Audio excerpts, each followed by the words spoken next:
নেককার, মুতিয়া, কানিতা, জামিলা, রায়আ, একজন রূপবতী নেককার স্ত্রী দাও আল্লাহ। কতদিন ধরে তার বিয়েটা ঝুলে আছে, আল্লাহ তুমি ব্যবস্থা করে দাও, সুন্দরী নেককার আল্লাহওয়ালা। তো সে তো তার বন্ধুর জন্য প্রাণ ভরে দোয়া করতেছে, আর তার স্ত্রী ওয়াইফ পাশেই ইফতারি রেডি করতেছিল। এই দোয়া শুনে মহিলা তো তেলে বেগুনে জ্বলে উঠছে, দৌড়ে আসে বলছে, এই তুমি কিসের দোয়া করো, রাখো।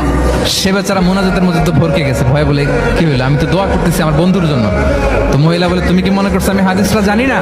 অন্যের জন্য কোনো ভালো দোয়া করলে আগে যেটা নিজের জন্য কবুল হয়, তুমি মনে করছো আমি জানি না? তুমি ভাবছো হাদিস শুধু তুমি একা জানো, আমি জানি না? না, কি সব দোয়া করে এগুলা? আল্লাহু আকবার, আল্লাহ রহম করুক। প্রিয় ভাইরা, এটা বলার উদ্দেশ্য হচ্ছে আপনি ভালো কিছু অন্যের জন্য চাইলে আল্লাহ তাআলা এটা নিজের জন্য কবুল করে নেয়। তাহলে অন্যের জন্য কল্যাণ কামনা করা, এটা হচ্ছে হৃদ্যতা, ভালোবাসা, সুসম্পর্ক।